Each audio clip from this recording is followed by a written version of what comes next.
केशव प्रसाद। उनके बेटे के मेरे फोन आते रहे। उनका बेटा बहू के साथ आए थे। आपकी बहू।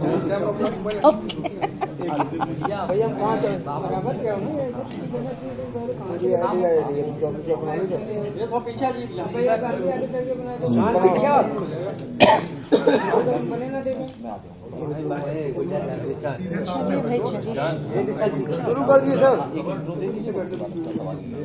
फोन रिकॉर्ड कर रहा है।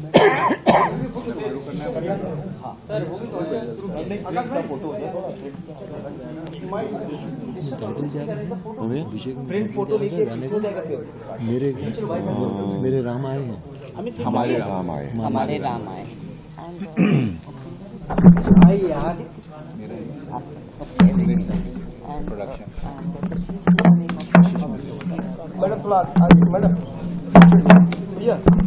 तो मंदिर के निर्माण के बाद भी मुझे नहीं लगता कि ज्यादा परिवर्तन होगा, क्योंकि राम लल्ला की प्रतिष्ठा कर रहे हैं। साक्षात जो मर्यादा पुरुषोत्तम राम की प्रतिष्ठा वहां पे नहीं लगा रहे हैं। तो हिंदुस्तान के लोगों ने, भारत के लोगों ने बहुत प्यार दिया है हम सभी को, रामायण के सभी किरदारों को, और मुझे लगता है ये वो कंटिन्यू करते ही रहेंगे और ऐसा प्यार हमें मिलता ही रहेगा। हमारे राम आए हैं सॉन्ग आ रहा है, 22 को रिलीज होगा, उसके लिए क्या कुछ कहेंगे? मैं उनको मेरी शुभकामना है। अभिषेक जी को, बहुत अच्छे प्रोड्यूसर हैं, बहुत अच्छे कम समय में हम सबको एज एक्टर्स इस सॉन्ग के लिए उन्होंने लॉक किया एंड बहुत हंसी खुशी से हम लोग ने ये गाना किया। ये गाना हमने 2 दिन में शूट किया।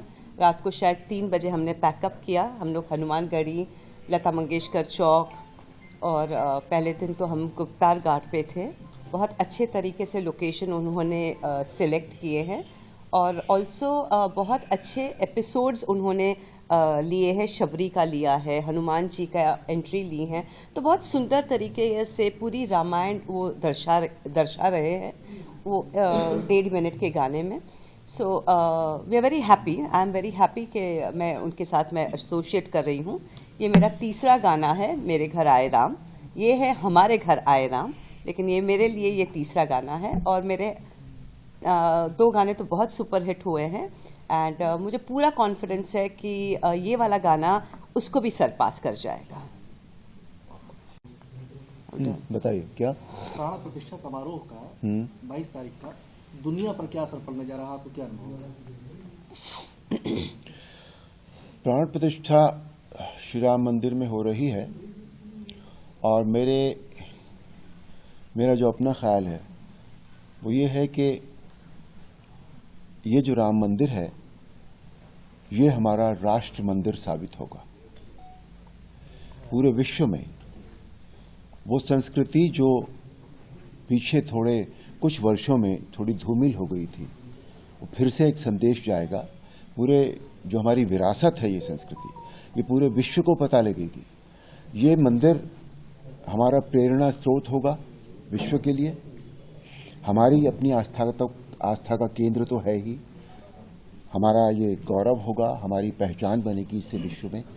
और जो हमारे मॉरल्स हैं जो सभी को अपनाने चाहिए, वो इससे सबको मिलेंगे।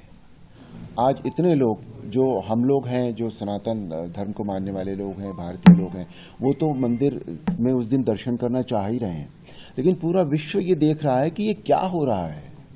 और वो पूरा विश्व उस दिन यहाँ आना चाहता है ये जानने के लिए कि ये जो हम सुन रहे हैं क्या ये संभव है ऐसा होना। आज जो ऊर्जा है, इतनी पॉजिटिव ऊर्जा है हम सब के बीच में, वही शायद विश्व के और देशों को भी लुभा रही है यहाँ आने के लिए कि हम देखें। तो राम मंदिर जो है वो पूरे विश्व के लिए एक प्रेरणा स्रोत बनेगा। अच्छा, क्या आप चाहते हैं कि काशी और मथुरा का भी विवाद इसी तरह सुलझे या? देखिए, वो विवाद जो है वो थोड़ा सा उसे हम बाद में बात करें। आज जो यहाँ रेलेवेंसी है, नहीं, आज जो यहाँ वो हर चीज का एक अपना समय होता है, अपने समय पर वो होती है चीज। जरूर हम कर्म करते हैं, प्रयत्न करते हैं, पर समय हर चीज का आता है ना। तो आपने भगवान कृष्ण भगवान राम के पात्र को जिया है जी, और अब उसी भगवान राम के प्राण प्रतिष्ठा में आप शामिल होने जा रहे हैं। क्या आपने कभी सोचा था कि ऐसा दिन आएगा? मंदिर बनेगा ये तो जरूर पता था, बिल्कुल, है ना, ये विश्वास था पूरा। प्राण प्रतिष्ठा इस तरह से होगी, इतना बड़ा इवेंट होगा ये, इसका अंदाजा नहीं था, लेट मी टेल यू, क्योंकि मेरे अपने जीवन की ये सबसे बड़ी घटना है। तो ये इस तरह से होगी, इतना ऊर्जा होगी इसमें, पूरा देश राममय हो जाएगा, पूरा विश्व जहाँ जहाँ भी राम को मानने वाले लोग हैं, इसकी कल्पना नहीं थी। इसलिए ये जो अनुभूति है ये बहुत सुखद अनुभूति है, बिल्कुल, कि हम एक ऐसे पल के साक्षी बनेंगे जिसके विषय में हमने सोचा नहीं था कि उसका मैग्नीट्यूड इतना होगा, इतना बड़ा होगा। सुनील जी आपने तो भगवान राम के अनुज का किरदार निभाया था जी। और आप उसी मंदिर में आप जो प्राण प्रतिष्ठा होने जा रहे हैं, क्या आपने कभी सोचा था कि इस किरदार को निभाने के बाद हम सिर्फ उस मंदिर में जहाँ प्राण प्रतिष्ठा हो रही जहाँ भगवान ने जन्म लिया था वहाँ आप पदार्पण करेंगे? आप नहीं, बिल्कुल नहीं सोचा था इस तरह का, पर ये सौभाग्यशाली मैं आपको समझता हूँ कि इस तरह का मुझे इस प्राण प्रतिष्ठा में आने का मौका मिल रहा है, और बहुत कुछ जो मैं नहीं जानता था उसको जानने का भी मुझे अवसर मिल रहा है। और जो मैं समझता हूँ कि ये प्राण प्रतिष्ठा है या जो माहौल बना हुआ है इस समय, बहुत धार्मिक है, बहुत सकारात्मक है, और ये विश्व को बहुत सकारात्मक भावना देगा, और डेफिनेटली वो सकारात्मकता जो है वो विश्व में उत्पन्न होगी, इससे इसकी एनर्जी इतनी ज़्यादा होगी। कुछ लोग ऐसे हैं जिसमें जो राम को नकारते आ रहे हैं, क्या उनके बारे में कुछ बोलेंगे आप? वो नादान है, बेवकूफ़ है, मैं ये कहूँगा। उन्हें असल में राम क्या है उसका नॉलेज नहीं है। देखिए, हर आदमी को जब तक वो डीपली पढ़ेगा नहीं, जानेगा नहीं, उसको समझ ही नहीं सकता है।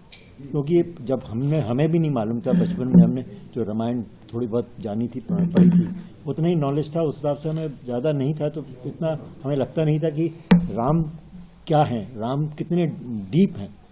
वो एक हर तरीके से परफेक्ट है।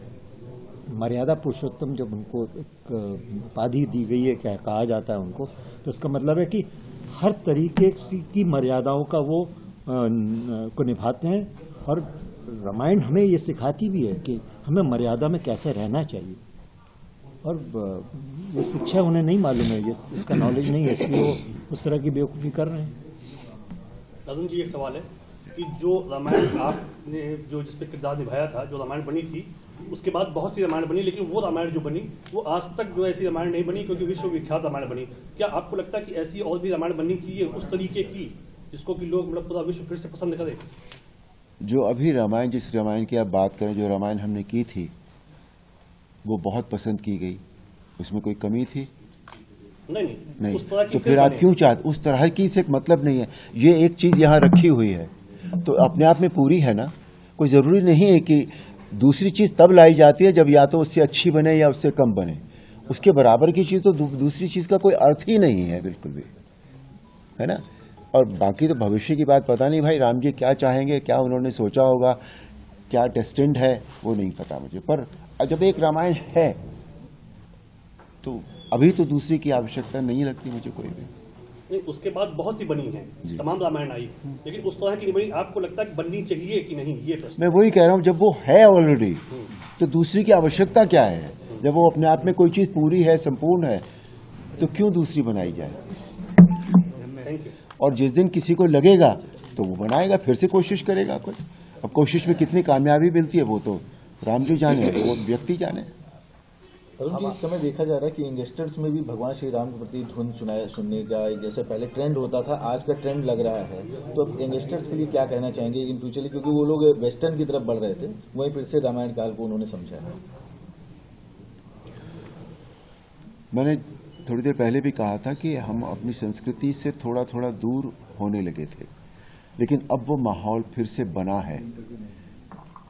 तो अब वो ये जो माहौल बना है ये यहाँ it's come here to stay, ये रहेगा, ऐसे ही रहेगा। क्योंकि आज हमेशा ये होता है कि जो आगे जो झंडा लेकर चलते हैं, जो मशाल लेकर चलते हैं, वो यंग लोग होते हैं। और आज का जो यूथ है वो इस समय इतना उसका जो वो इतना रामायण के साथ जुड़ गया है, क्योंकि आज मैं देखता हूं कि जब भी मैं कहीं जाता हूं या मैं कहीं ट्रैवल करता हूं तो सबसे ज़्यादा जो मिलने वाले लोग होते हैं वो यूथ होता है। तो अगर यूथ ने इस बात को समझ लिया है, यूथ अट्रैक्ट हो गया है उस तरफ, तो फिर ये बहुत दूर तक जाएगी।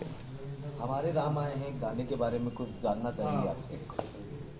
जैसा मैंने मोटा मोटी शुरुआत में बताया कि ये एक बहुत ही बड़ा ओकेजन है जब ये तीनों महान कलाकार एक साथ आए हैं, जो हमारे मन मस्तिष्क में भगवान राम, माँ सीता और लक्ष्मण के रूप में स्थापित हैं। तो हमारा ये प्रयास है कि हम जो ये